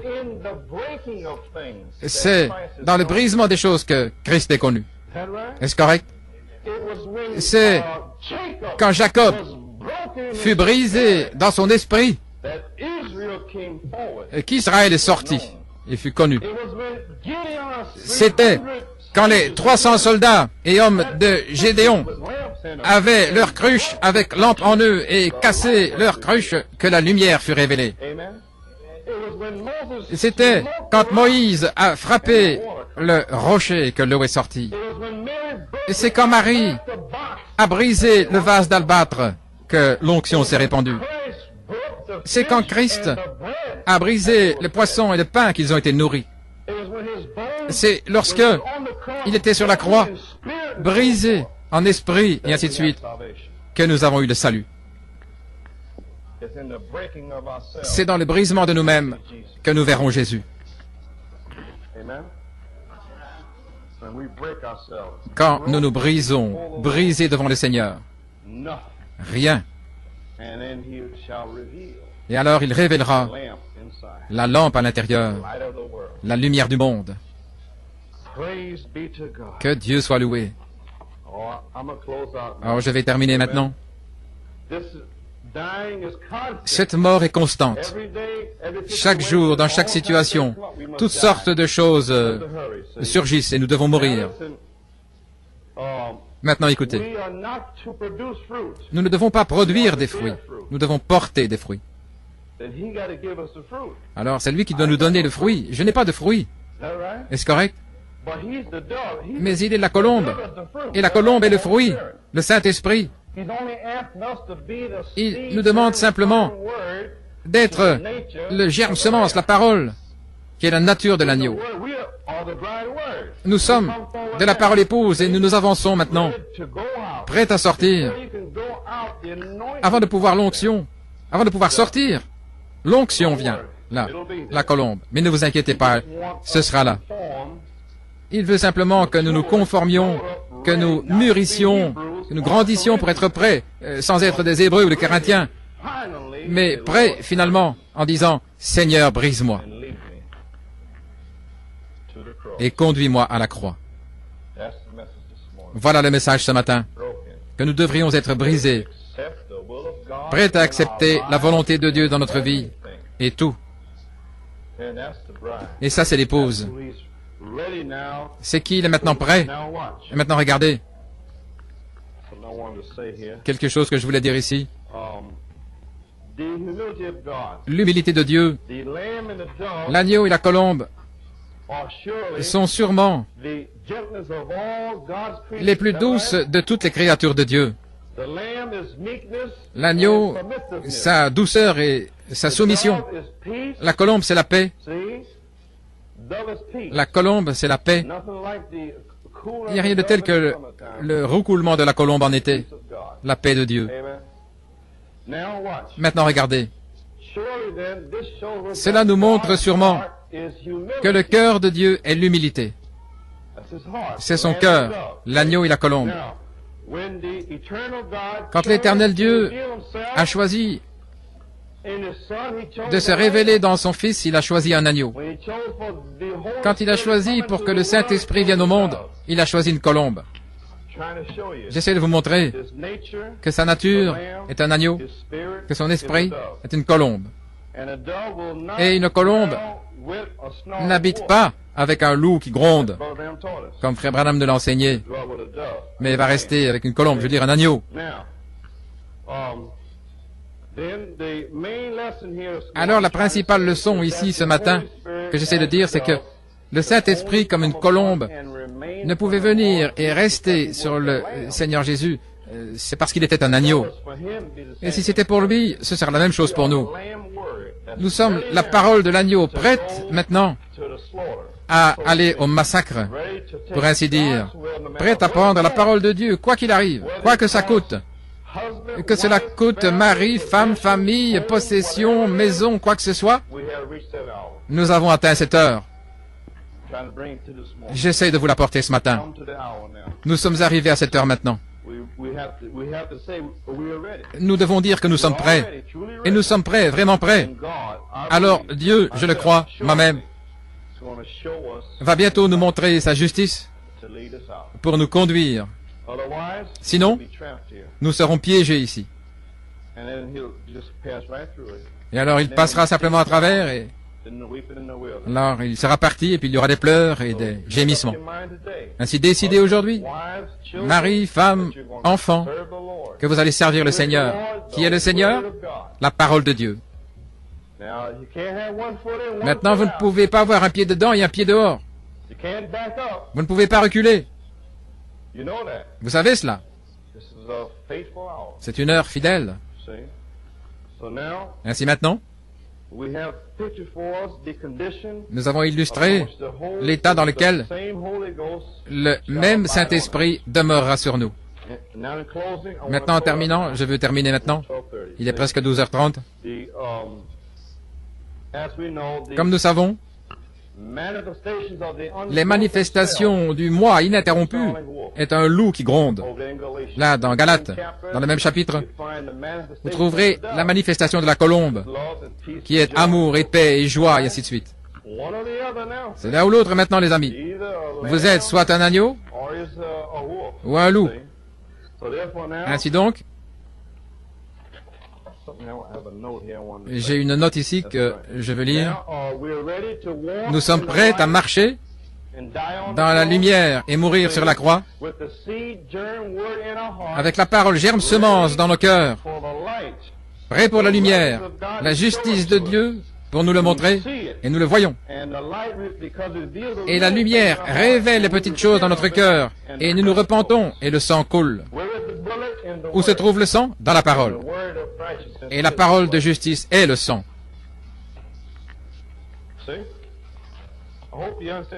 J'espère que vous comprenez ce matin. La parole est révélée, et nous nous repentons, et le sang est dans la parole. Sa nature est dans le sang. Et puis, si vous vous repentez, cela vient en vous par la colombe. Maintenant, Colossiens 3, en terminant. Colossiens 3, 15. Et que la paix de Dieu règne dans vos cœurs, à laquelle vous aussi vous êtes appelés, vous formez un seul cœur et soyez reconnaissants. Il est dit ici, à partir d'aujourd'hui, de laisser la colombe régner dans nos cœurs. La colombe est un emblème de la paix, ce qui suggère que le sang de Christ nous a purifiés. C'est ce que ça signifie. Et nous marchons avec l'agneau dans l'humilité. Voilà la colombe. Le signe de la colombe est un signe de sa présence et sa plénitude sur nous. Comme c'était sur Christ l'agneau, et la colombe était sur lui. Frère Branham était la parole agneau, et la colombe est descendue là sous la forme du cri, et sa présence était sur le prophète. Et maintenant, nous sommes l'épouse parole. Nous sommes prêts à sortir maintenant, mais nous ne pouvons pas le faire de nous-mêmes. Mais nous pouvons le faire par Christ. Et Christ est la parole, c'est sa justice. Et puis la même onction qui était sur le prophète et sur Christ lui-même doit venir sur l'épouse maintenant. Mais j'essaie seulement de faire mûrir vos esprits et vos cœurs, oui, de préparer pour le voir de cette manière. Et alors vous pourrez continuer. Sinon, vous serez Corinthiens ou vous serez Hébreux. Ils trouvent tous les deux leur chemin de l'autre côté d'une manière ou l'autre. J'espère que vous saisissez. Ils trouvent leur chemin de l'autre côté. Mais l'épouse, elle monte. Ok. Que le Dieu de paix règne dans votre cœur. Tout ce qui dérange la paix de Dieu dans votre cœur, c'est le péché. Quelque chose s'est passé, il n'y a pas de paix là. Il y a du grondement. Voyez-vous ce que je veux dire? La paix doit régner. Maintenant, regardez. Il doit être l'arbitre. L'empire. L'arbitre plutôt. Est-ce correct? Il doit gouverner. Le Dieu de paix doit régner. Alors cette parole, si vous lisez dans le grec, signifie, il doit être l'arbitre. L'arbitre dans votre cœur. Comme une illustration à un match de football. Deux côtés s'alignent. Un homme saute de côté, l'arbitre siffle. Une faute a été commise. Retournez et faites recommencer le jeu. Est-ce que c'est simple? Quelque chose s'est passé dans notre cœur, que se passe-t-il? Si vous voulez vraiment savoir, il vous le montrera. Il vous le montrera. Si vous voulez vous repentir, revenir en arrière et recommencer. Amen. Et le jeu continue. Vous êtes dans le match. Si c'est hors-jeu, un coup de sifflet, quoi que ce soit, vous arrêtez. Mais vous êtes dans le coup. Il vous a mis dans le jeu. Et lui-même, lui seul, peut vous mettre hors-jeu. L'arbitre. Vous êtes dehors, vous savez. Gloire au Seigneur. Vous voyez ça, les amis? J'espère que vous le voyez. Et lorsque nous perdons notre paix, alors il siffle. Et quelque chose est arrivé. Rappelez-vous, frère Branham, que s'est-il passé? Nous avons tous vu cela. Il a sifflé. Et il avait lu la mauvaise écriture. Une petite chose. J'étais assis juste là. La plupart d'entre vous l'étaient. Là, dans les 7 seaux. Et frère Ned Iverson lui a dit de revenir en arrière et de relire Apocalypse 5. Il a dit, qu'est-il arrivé? C'est comme prendre des bonbons à un bébé. Il était tellement agacé. Nous l'avons tous vu, là. Cela doit vous arriver. Voilà à quel point ce se rapproche. N'avez-vous pas envie de cela, les amis? Quand les toutes petites choses, petite chose, quelque chose a mal tourné. Vous savez que c'est mal. Et vous ne serez pas satisfait jusqu'à ce que ça soit corrigé. Là, voilà l'épouse. Pas grommeler, continuer, vous savez, gloire à Dieu, vous savez ce que je veux dire. Voyez-vous? Gloire au Seigneur. Et ainsi de suite.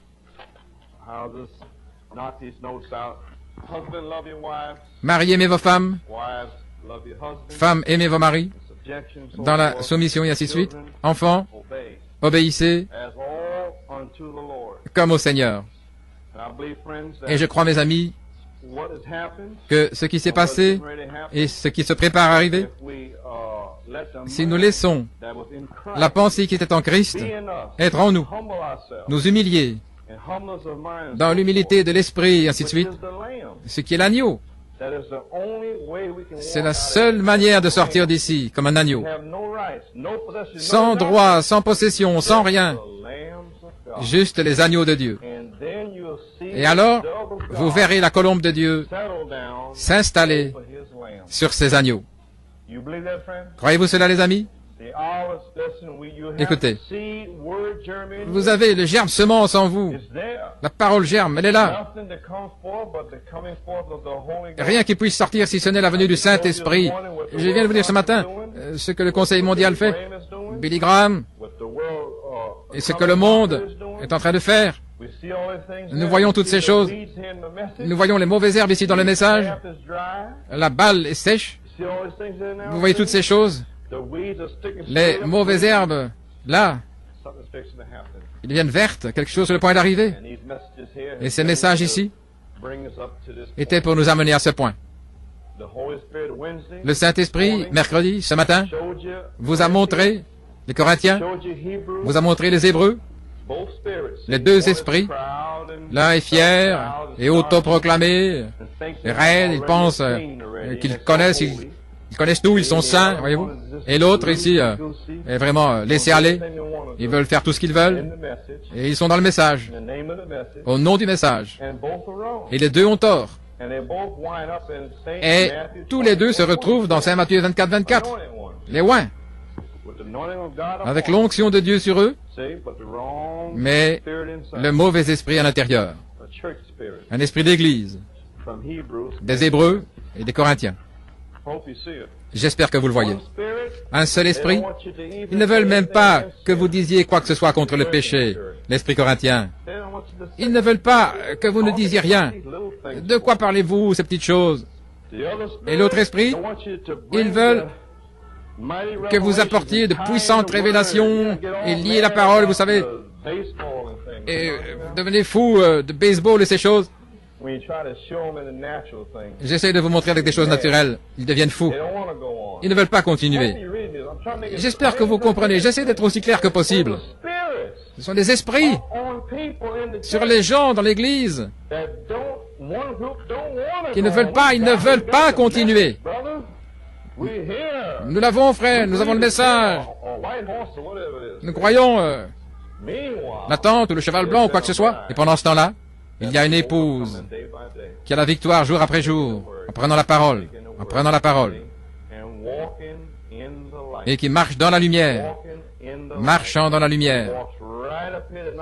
Marchant ici en 1970, regardez ici maintenant, voyant que la moisson est là, la récolte est mûre. Rappelez-vous la prophétie de Joseph, 7 années d'ensemencement et de récolte, apportant le blé dans les entrepôts, dans le cœur, emmagasinant le blé dans le cœur pendant 7 années, et puis dans la 8e année, ils disent, il y a une famine, Pharaon. Eh bien, allez voir Joseph. Et Joseph a donné la parole. Sa voix a dit, ouvrez les entrepôts et distribuez le maïs au monde, le grain. Il ne sera plus de semailles et de récolte. La récolte est là. Ainsi, lorsque ce sera l'heure, j'espère que vous comprenez ce matin, quand l'épouse dira viens, il n'y a plus d'ensemencement, il n'y a plus de moisson récoltée, c'est là. Vous allez récolter ce qui est déjà planté les 7 dernières années. Et il y aura bien sûr ceux qui se précipiteront et qui se réjouiront de la présence. Et souvenez-vous du message, et puis qui prendront ça dans la période de tribulation. Mais Dieu a appelé une épouse qui sera dans la moisson. N'êtes-vous pas heureux que Dieu nous montre ces choses ce matin? Que Dieu révèle la croix ici. Si vous voulez, vous reniez vous-même et prendre la croix et suivez-moi, dit-il. Nous ne savons pas où, mais ils n'ont pas aimé leur vie jusqu'à la mort, dit la Bible. Nous ne savons pas quoi faire ou aller, mais nous savons que nous avons quelqu'un, il y a une voix qui peut allumer la lumière. Il fait sombre ici, mais nous avons la lumière à l'intérieur. Nous avons la parole maintenant. Nous avons la Bible, nous avons le message. On ne sait toujours pas quoi faire maintenant, mais continuez à marcher. Ainsi nous attendons la main du Seigneur, la résurrection. Vous savez, la création, le salut, la guérison, pour nous montrer chaque étape du chemin. Il vous montre sa parole, et elle y entre aussi. Amen. Êtes-vous prêts ce matin à laisser entrer l'Esprit qui était en Christ en vous? Souvenez-vous, les amis, à l'âge de l'aigle, le dernier âge, l'âge prophétique, où doit se lever la parole prophétique. C'est à qui il fait connaître son secret. J'espère que vous saisissez. L'expression prophétique. Nous n'avons absolument rien à voir avec cela. J'espère que nous pourrons saisir l'ampleur de ce que j'essaie de dire ce matin. Dieu a trouvé un corps. C'est son corps. Ce n'est pas notre corps. Nous avons eu quelque chose à voir quand nous étions la tige, l'aigrette et puis la balle. Il nous a donné des cadeaux pour jouer avec. C'était nous. Amen. Mais ceci, c'est Jésus-Christ lui-même. Car son corps est un grain de blé. Et quand la semence entrera dans un plein épi de blé, alors ce sera son corps. Alors dans ce corps, il placera une parole germe, semence de sperme qui est lui-même. Puis à l'heure appropriée et dans sa saison, lui-même, le Saint-Esprit, viendra, entrera dans ce corps, se formera lui-même dans une manifestation sur la terre. Jésus-Christ lui-même. Mais vous n'avez aucune crainte à avoir. Ne craignez pas. Ne soyez pas consternés. Et vous n'avez pas une chose à faire. C'est Jésus-Christ dans un corps lui-même. Il sait où est Satan. Il connaît le siège de Satan, où il se cache. Il sait ce qui se cache dans les coins sombres. Tout ce qu'il veut, c'est un corps brisé, abandonné à lui. L'esprit, le cœur brisé, la chair brisée, là où il peut emménager. Alléluia. Pour avoir son être à l'intérieur. Jésus-Christ. Pouvez-vous comprendre l'ampleur de cela, les amis? Voilà ce que le prophète a dit. Et pensez-y maintenant. Nous disons, oh Seigneur, ça ne peut pas être moi. Je veux dire, je ne peux pas faire ça tous les jours, je me trompe, je fais ça mal. Oui, c'est l'incrédulité. Donc il peut agir extrêmement au-delà de tout ce que vous pouvez penser ou demander. Ce que vous pouvez demander, c'est au-dessus de ça. Parce que c'est Dieu lui-même qui le fait. C'est sa justice. Il vous la donne. Vous n'avez rien à voir avec cela. Mon Seigneur, que ta volonté soit faite. Ce n'est pas moi, oh mon Dieu, mais que la volonté de Dieu soit faite. Et ça, c'est son épouse. C'est ce qui va sortir et se manifester là dans la dernière heure. L'épouse de Jésus-Christ, tenant la main immuable de Dieu. Combien notre Dieu est grand. Gloire à Dieu. Je vais vous laisser rentrer à la maison. Je me sens bien ce matin. Quand je pense à la bonté de Jésus et tout ce qu'il signifie pour moi, mon cœur s'écrie Alléluia. Merci Seigneur de m'avoir sauvé. Louez le Seigneur. Tenons-nous debout.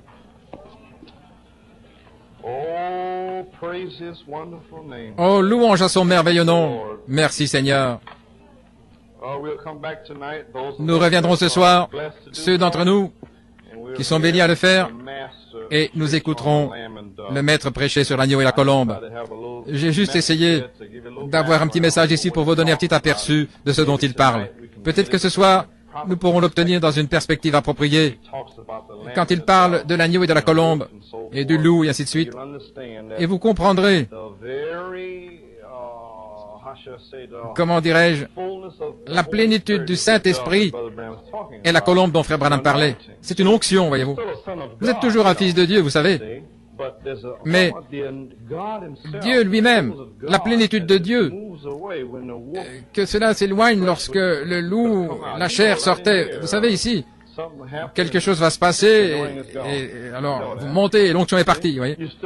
Vous êtes toujours un fils de Dieu, vous êtes toujours une fille de Dieu, mais cette onction, j'ai essayé de vous la porter ce matin, comment elle va rester là? Il vient. Mais la seule façon pour qu'il reste, c'est d'avoir la pensée de Jésus-Christ. Et il restera. Inclinons la tête. Louez son merveilleux nom. Frère Avello, veux-tu demander la bénédiction de Dieu sur son peuple?